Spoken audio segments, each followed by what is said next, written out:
Guys, I wanted to share with you the top 5 things that we use in our working dog kennel that we've discovered over the years that are mandatory items, and you really don't want to try to get by without them. And certainly I don't.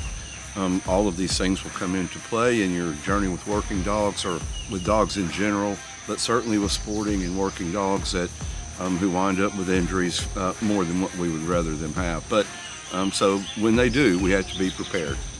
And so I wanted to talk about a few of the common things that we use here. Some of these are really used more here in the Deep South because we have high humidity and high heat, which of course is a perfect environment for mold, for funguses, and those kinds of nasties, and they will affect your dogs at different times, certainly of the year.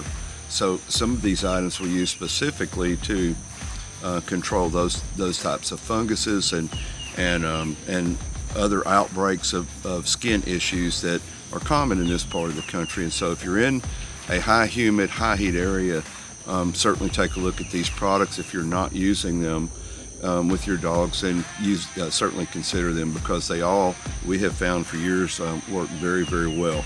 The first one that I'm going to start out with here is chlorhexidrine. It's very inexpensive. Basically, it's a concentrate that you mix with just a little bit of it with water, which I do in a spray bottle. I keep it handy in a spray bottle virtually all the time because our dogs are constantly chaffed, however you say that. They're constantly dealing with chafed legs, feet, upper legs, bellies, because of barbed wire, high weeds running through bamboo out here, and the swamps in general will leave some nasties on their coat. So I like to, if I see a bit of nasty, I always take this and spray the dog down and wipe them down, and I just use it in a spray bottle. So that's a good one. Very inexpensive. Need to have it in your working dog pantry. Number 2, the old standby hydrogen peroxide. This is something that we just absolutely couldn't do without. We use it on us as much as we do on the dogs. This is something, and since they came out with it in the spray bottle, I wish I would have invented that, but they came out with it in this little spray bottle, and boy is it handy. Like I said, this is more for the trainer and the handler than the dog, but works great on the dog too for small cuts and abrasions. Staying with the theme of having lots of different nasties that can get on your dog in high humid and heat environments, this is one of the store-bought products that we depend on, and this is a horse and dog care product. It really is a great antifungal without being too harsh on the dog. It's a Banix product. I'm not paid by or in association with any of these companies that I'm advertising here or that I'm sharing with you guys. We have just found that these products work, some of them amazingly well, and we won't do without them. I really do prefer this shampoo. I seldom shampoo dogs.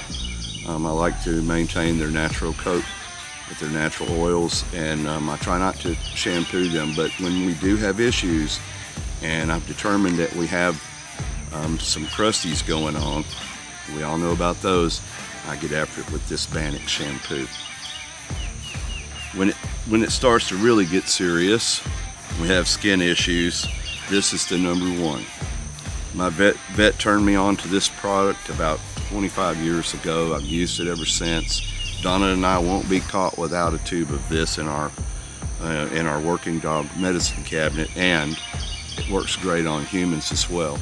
It's basically nothing more than oil with virgin sulfur, which is the exact same product that they used during World War I for the soldiers who would get wounded on the battlefield and needed immediate relief and protection from infection.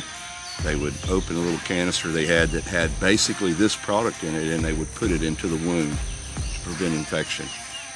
This product is amazing, and in my experience over the many years that we've used it from deep open wounds in some of our dogs due to accidents, and we've also used it in cases of mange where it was very, very effective when nothing else worked.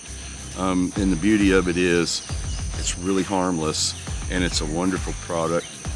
One of the one of the absolute best things for prevention of infection, and definitely for Demodex mange. This is the answer.